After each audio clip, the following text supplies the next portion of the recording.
بسم اللہ الرحمن الرحیم۔ حضرت محمد صلی اللہ علیہ وسلم اور شیطان کا واقعہ۔ آج ہم آپ کو اللہ کے پیارے نبی حضرت محمد صلی اللہ علیہ وسلم اور شیطان کی ملاقات کا واقعہ بتانے والے ہیں، جس سے آپ کو معلوم چل جائے گا کہ شیطان ہمیں کس طرح سے برے کام کی طرف لے جاتا ہے، اور اللہ کے نبی اور شیطان کے بیچ کیا باتیں ہوئی تھی، کیا سوالات اور کیا جواب ہوئے تھے، وہ سب کچھ آج ہم آپ کو بتائیں گے۔ جب اللہ تعالیٰ نے حضرت آدم علیہ السلام کو بنایا، فرشتوں اور شیطان کو اللہ تعالیٰ نے حضرت آدم علیہ السلام کو سجدہ کرنے کا حکم دیا تو سب نے سجدہ کیا، لیکن شیطان نے سجدہ کرنے سے انکار کر دیا۔ اللہ تعالیٰ نے بھی شیطان کو لعنت کے ساتھ جنت سے نکال پھینکا۔ شیطان کو جنت سے نکالے جانے کی وجہ ایک انسان ہوا تو اپنے بدلے کی آگ بجھانے کے لیے شیطان نے اللہ کے بندوں کو سیدھے اور نیک راستے سے ہٹانے کا کام شروع کر دیا۔ کئی نبیوں اور رسولوں کے دور میں شیطان ان سے ملاقات کرتا رہا اور ان کی قوم کو تباہ اور برباد کرنے کے لیے الگ الگ چالیں چلتا رہا اور ان کو گمراہی میں ڈالتا رہا، جس کی وجہ سے ان پر دردناک عذاب آئے اور ان کا نام و نشان مٹ گیا۔ ایک مرتبہ جب حضرت موسیٰ علیہ السلام سے شیطان کی ملاقات ہوئی تو شیطان نے حضرت موسیٰ علیہ السلام سے کہا، اے موسیٰ، اللہ تعالیٰ نے آپ کو اپنے رسالت کے لیے اپنا نبی بنا کر آپ کو دنیا میں بھیجا ہے، اور آپ اللہ تعالیٰ سے باتیں بھی کیا کرتے ہیں۔ میں خدا کی مخلوق میں شامل ہوں اور مجھ سے ایک گناہ ہوا ہے، اور اب میں اس گناہ کی توبہ کرنا چاہتا ہوں۔ آپ اللہ تعالیٰ کی بارگاہ میں میری سفارش کریں، اللہ تعالیٰ میری توبہ قبول کرے۔ حضرت موسیٰ علیہ السلام نے اللہ تعالیٰ سے شیطان کے لیے دعا کی۔ اللہ تعالیٰ کی طرف سے حکم ہوا کہ اے موسیٰ، ہم تمہاری دعا قبول کریں گے، اور شیطان کے لیے اللہ نے حکم دیا کہ اسے حکم دو کہ وہ آدم کی قبر کو سجدہ کرے، پھر اس کی توبہ قبول ہوگی۔ شیطان نے انکار کیا اور گھمنڈ اور غصے میں آ کر کہنے لگا، جب میں نے حضرت آدم علیہ السلام کو ان کی زندگی میں سجدہ نہیں کیا تو آج ان کی قبر کو بھی سجدہ نہیں کروں گا۔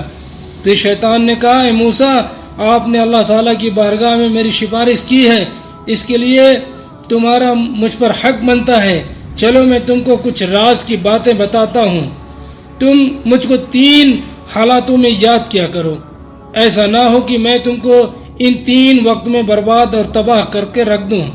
ایک تو غصے کا وقت مجھے یاد کیا کرو، کیونکہ میرا فتنہ تمہارے دل میں ہے اور میں تمہارے رگوں میں، تمہارے پشت میں خون کی طرح دوڑتا ہوں۔ دوسرا، نیک کام کے وقت مجھے یاد کیا کرو، کیونکہ میں انسان کے پاس اس وقت جاتا ہوں جب کوئی انسان نیک عمل کر رہا ہوتا ہے اور کام کرنے سے روکتا ہوں۔ تو تیسرا، غیر عورت کے پاس بیٹھنے سے بچو، کیونکہ میں اس وقت سب سے زیادہ وسوسے انسان کے دل میں ڈالتا ہوں جب وہ کسی غیر محرم کے ساتھ ہوتا ہے۔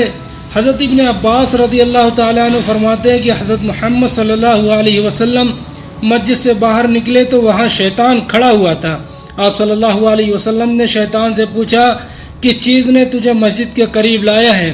شیطان نے کہا، اے اللہ کے نبی، مجھے اللہ تعالیٰ نے آپ کی خدمت میں حاضر ہونے کا حکم دیا ہے۔ آپ صلی اللہ علیہ وسلم نے فرمایا، اللہ تعالیٰ نے تجھے میرے یہاں کیوں بھیجا ہے؟ شیطان نے کہا، تاکہ آپ مجھ سے کچھ سوال پوچھیں۔ حضرت ابن عباس رضی اللہ تعالیٰ عنہ فرماتے ہیں، پہلے آپ صلی اللہ علیہ وسلم نے نماز کے مطابق پوچھا، اے شیطان، میری امت کو نماز جماعت کے ساتھ پڑھنے سے کیوں روکتا ہے؟ شیطان نے عرض کیا، حضور، جس وقت آپ کی کوئی امتی جماعت کے ساتھ نماز پڑھنے کے لیے گھر سے باہر نکلتا ہے تو مجھے ایک بیماری گھیر لیتی ہے، جب تک وہ واپس نہیں ہوتا میں اسی بیماری میں پریشان رہتا ہوں۔ پھر آپ صلی اللہ علیہ وسلم نے پوچھا، تو ان کو علم حاصل کرنے اور دعا مانگنے سے کیوں روکتا ہے؟ شیطان نے عرض کیا، جب کوئی شخص اپنے رب سے فریاد کرتا ہے تو میں اس وقت اندھا اور بہرا ہو جاتا ہوں، مجھے اس وقت شفا سکون ملتا ہے جب وہ دعا مانگ کر کسی دوسرے کام میں لگ جاتا ہے۔ آپ صلی اللہ علیہ وسلم نے شیطان سے پوچھا، میری امت کو قرآن پڑھنے سے کیوں روکتا ہے؟ شیطان نے عرض کیا، جب وہ قرآن پاک پڑھتے ہیں میں آگ میں جلتا رہتا ہوں۔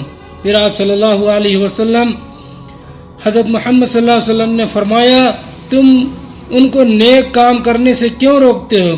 شیطان کہنے لگا جب کوئی شخص نیک کام کرتا ہے تو میرے سر پر کلہاڑی جیسی کوئی تیز دھار ہتھیار چلتی ہے جو مجھے ایسے کاٹتا ہے جیسے لکڑیوں کو کاٹا جاتا ہے۔ شیطان انسان کا بہت بڑا دشمن ہے۔ ہماری کوئی نیکی اور کوئی خوشی شیطان کو بالکل نہیں پسند ہے۔ شیطان تو چاہتا ہے جیسے اسے حضرت آدم علیہ السلام کی وجہ سے جنت سے نکالا گیا تھا اسی طرح حضرت آدم کی اولادوں کو بھی جنت میں جانے کا موقع نہ ملے اور یہ جہنم میں ڈال دیے جائیں۔